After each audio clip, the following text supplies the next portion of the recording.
নমস্কাৰ কৃষক বন্ধুসকল, আমাৰ আসাম এগ্ৰি ফাৰ্ম চেনেললৈ আপোনালোকক সকলোকে স্বাগতম জনাইছোঁ।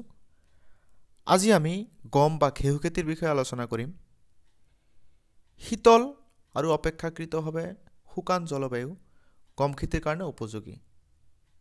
সেয়েহে গম খেতি সাধাৰণতে অসম তথা গোটেই ভাৰতবৰ্ষতে শীতকালতহে কৰা হয়।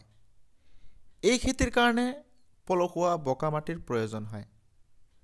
গম খেতিৰ কাৰণে যথেষ্ট বৃষ্টিপাতৰ দৰকাৰ হয়, যদিও কৃত্ৰিম উপায়েৰে পানী যোগান ধৰা অঞ্চলতহে উৎকৃষ্ট গম খেতি হোৱা দেখা যায়।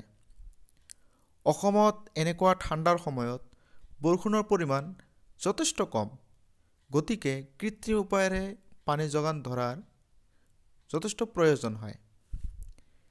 বীজ সিঁচাৰ 21 দিনৰ মূৰত প্ৰথম জলসিঞ্চনৰ ব্যৱস্থা কৰিব লাগে। আজি আমি কেৱল 21 দিনৰ মূৰত পানী যোগান ধৰাৰ পিছত কি সাৰ প্ৰয়োগ কৰিব লাগে বা কেনেকুৱা ধৰণৰ যত্ন ল'ব লাগে সেই বিষয়ে আলোচনা কৰিম। বন্ধুসকল, গম খেতিৰ কাৰণে যথেষ্ট সহায়ক হোৱাকৈ মই এই ভিডিঅ'টো প্ৰস্তুত কৰিছোঁ। আশা কৰোঁ আপোনালোকে ভিডিঅ'টো শেষলৈকে চাব। আপোনালোকে এটা কথা মনত ৰাখিব লাগিব যে প্ৰথম 21 দিনৰ মূৰত যিটো পানীৰ যোগান ধৰা হয় সেইটো অতি কম পৰিমাণৰ হোৱা দৰকাৰ।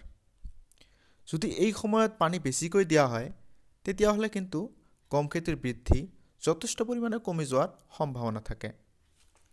বন্ধুসকল, প্ৰথম পানী দিয়াৰ পিছত আমি পটাছ সাৰ প্ৰয়োগ কৰিব লাগিব। গম খেতিৰ কাৰণে পটাছ সাৰটো অতি জৰুৰী। পটাছৰ লগতে ইউৰিয়া সাৰো প্ৰয়োগ কৰিব পাৰি। 1 বিঘা মাটিত 7 কেজিমান পটাছ আৰু 10 কেজিমান ইউৰিয়া সাৰ মিহলি কৰি আমি প্ৰয়োগ কৰিব লাগিব।